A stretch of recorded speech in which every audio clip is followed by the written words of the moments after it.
Assalamualaikum warahmatullahi wabarakatuh. Good afternoon, everyone. My name is Safina Amalia Bahri. My name is 33220174. My class number is 334A01 of the English Literature major at Bina Sarana Informatika University. This video is the project of Poetry Appreciation class that I choose with my own that I have decided with the two topics that I will discuss today. It is imagery, rhyme, alteration, and assonance. Well, actually, it can be divided as imagery, rhyme, alteration, and assonance. Okay. Today, we are going to discuss about imagery, rhyme, alteration, and assonance in Fire and Ice poem by Robert Frost. Enjoy!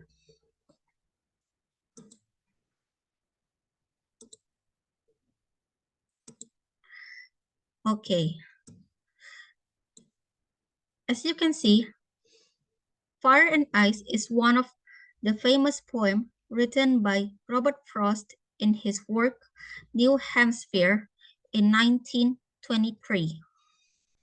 The following serves as an explanation of a poetic epigram that ponders the hypothetical end of the world. The writer of said poem adopts a first-person perspective to express his newfound self-awareness and reflect upon his journey as an artist. In this presentation, the presenter will disclosure the imagery, rhyme, alteration, and assonance elements found in this poem. Now, I will read the Fire and Ice poem by Robert Frost. Some say the world will end in fire.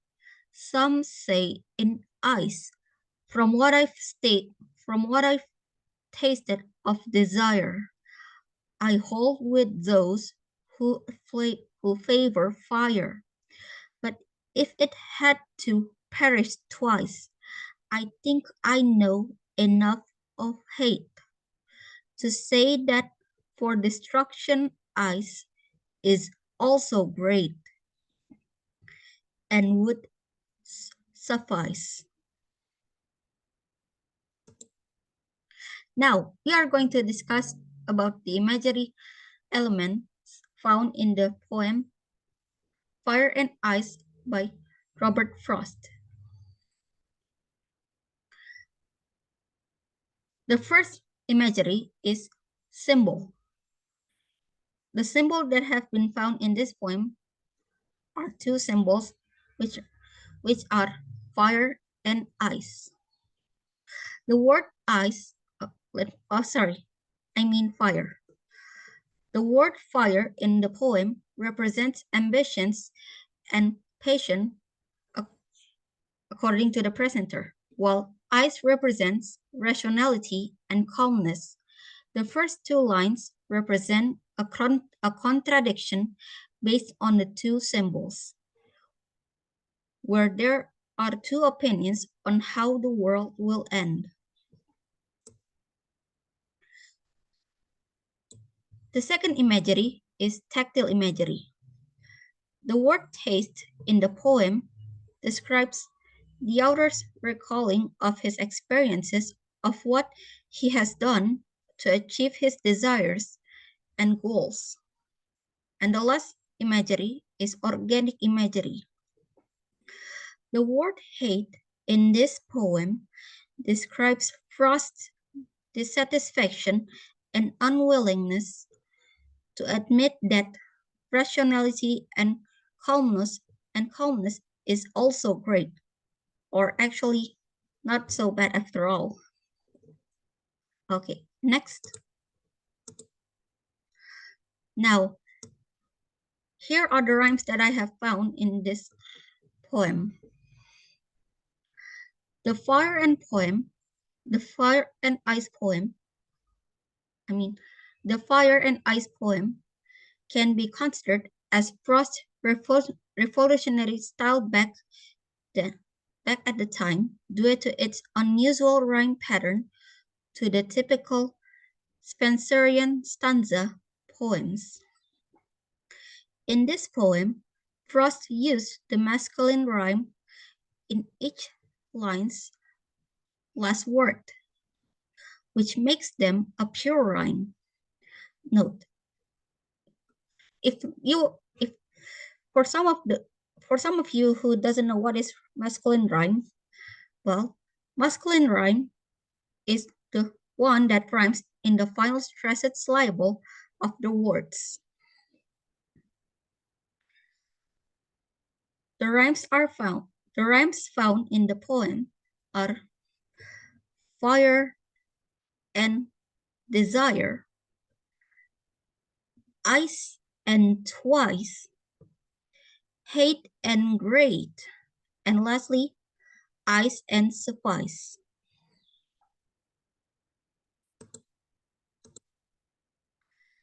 Now, we are going to discuss about the alliteration found in this poem.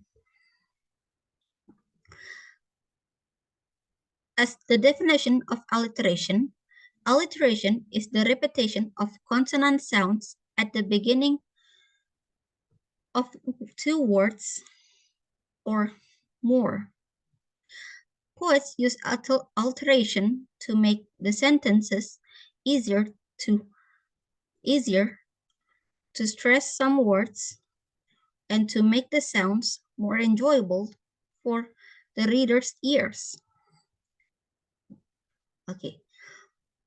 The examples of alliteration are okay, sorry if I repeat too much. Okay, wait. Note with nose, line with light, boot with book. Okay, the alliterations found in this poem are some, two times, say, three times, free, what and who. First, okay, only once, world and wood,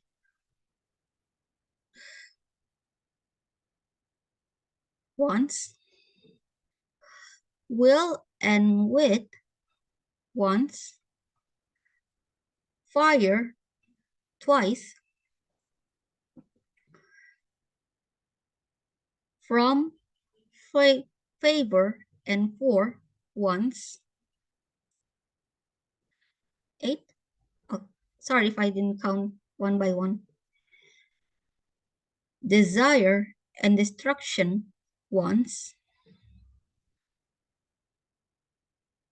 two, twice, and twice, once, the, those, sing, and that, once, and lastly, had and hate. That's all for the alliteration. Now for the final one. We are going to discuss about the assonance found in this poem. As for the definition of assonance, assonance is the repetition of vowel sounds in words close to each other, including diphthongs. Like alliteration, the sound rather than the letter used is more important. As a note, the assonance in this poem is based on the American pronunciation, considering that the poet Robert Frost is originally from United States. Is originally from the United States. Okay. Sorry, there's some error in this in the phonetics. Okay, here we goes. The first phonetic, E. Say, end, taste, favor, perish, say, and also say 7 times. Some,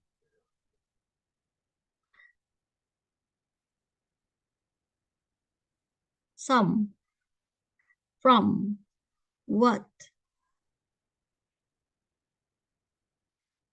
but, not enough, destruction. If we gather all of them, there is 7 times of E.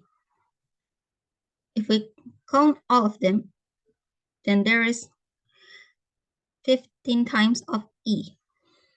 And 4. Okay. Next, 7 times. And this, and then O, 4 times. I, 3 times. I, 8 times. A, 2 times. I, 2 times. And O, 2 times.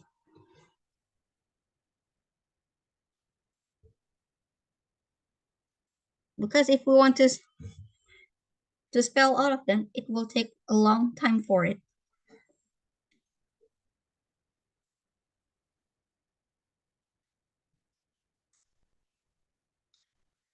As you can see, not only there's a diphthong or monotongues here, but there's also a triphthong,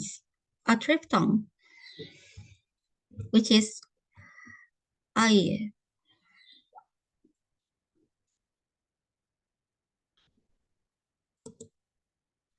Conclusion. The poem Ice and the, as the conclusion, the poem Fire and Ice by Robert Frost is a poem that describes the poet's reflection on how the world will end. And it has many elements of poetry, including imagery, rhyme, alliteration, and assonance. The imageries in this poem consist of 2 symbols, 1 tactile imagery, and 1 organic imagery. For the rhyme, the poem consists of 4 pairs of masculine rhyme. Then, the amount of alliteration found in this poem is 11, with say as the most, with sa in say, as the most frequent alliteration among them. And lastly, the amount of assonance found in this poem is 10, with the phonetic E as the most frequent assonance among them.